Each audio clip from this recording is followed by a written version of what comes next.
Atap na sa Daragon ng Papandayan! Sukses!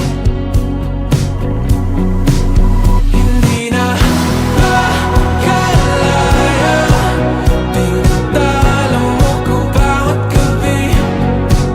Wala mang nakikita.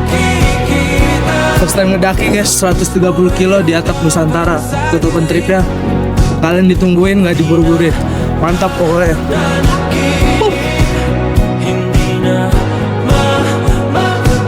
Kata-kata hari ini tidak perlu repot-repot membagi hatimu, aku dan dia. Jika kamu sedang dengannya, aku akan pergi.